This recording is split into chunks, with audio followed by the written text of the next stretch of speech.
Hey, in today's video we're going to be talking about 7th chords and how to use those when you're creating a bass line or an accompaniment figure. We're going to first talk about how to find those on the cello, and then we're also going to talk about ways to practice them, and then also how to apply them when you're trying to read a chart. So yeah, the first thing we want to do is we want to find these 7th chords. A great way to start off is trying to figure out a fingering that works for every quality. So you have major ones, you have minor ones, dominant 7th chords. There's other 7th chords as well, but we're going to focus on those three for today's lesson. So to find this minor 7th chord, you're going to want to start with the first finger, and then without using any extensions, you're going to just play 1, 4, 1, 4. So to make that a dominant 7th chord, the only thing we have to do is raise that third. So we want to go from 1 to an extended 4, and then we can go the same thing, 1, 4. So that would sound like this.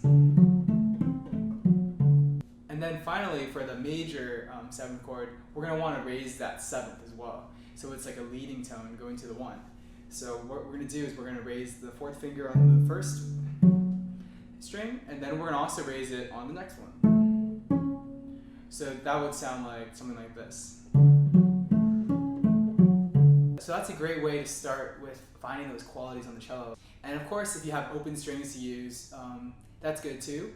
But figuring out ways to use the same fingering is helpful in the beginning.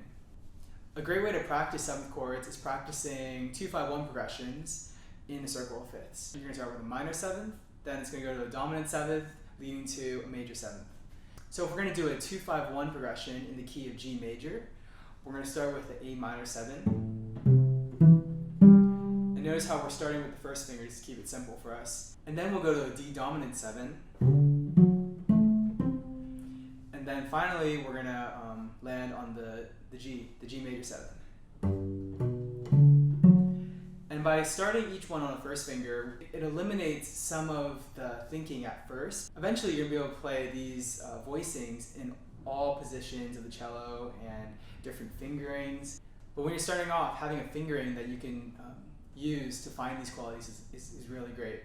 So when you're practicing 2-5-1 progressions, you definitely want to use them in all keys. You can use apps like iReal Pro or backing tracks from YouTube to play along with, or you can try just voicing them by yourself and using a metronome. The next thing we want to do is we want to talk about how to use these 7th chords now to create a bass line when you're reading a chart.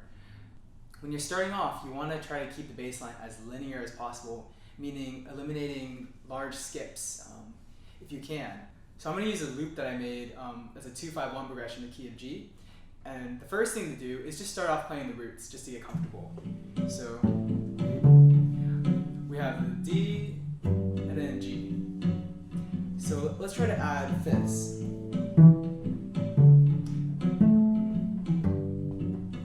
And remember that the fifths are just right across because of the strings tuning.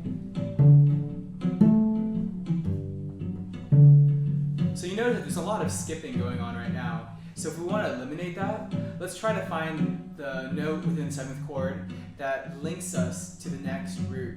So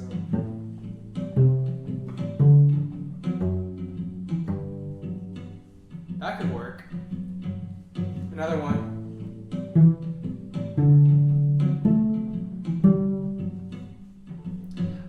Yeah, so I'm starting to deviate a little bit from the fingering that we were using before.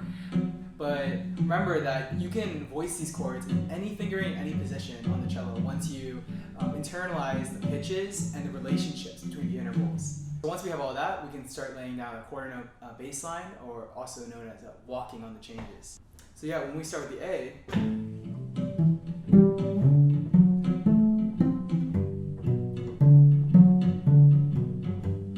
just try voicing the 7th chords going up at first, just so you have all the pitches. And there's going to be some big jumps, but that's okay when you're starting off.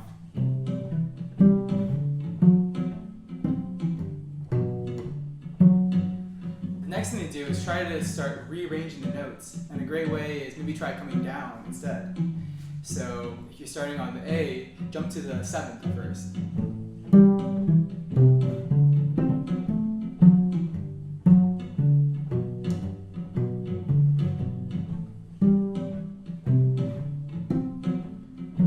And then why don't we try doing the 5th as the second beat? So that would sound like this.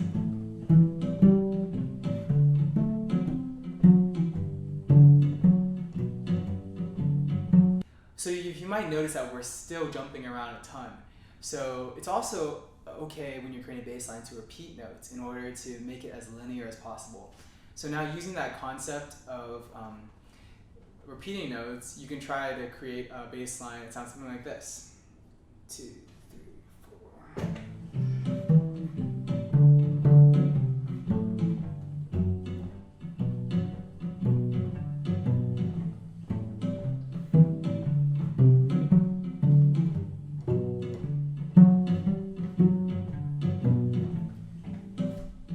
And if you notice there wasn't a ton of like leap, leap, leap, but it was like more linear, and occasional leaps will be left more often by step, either in up or down direction.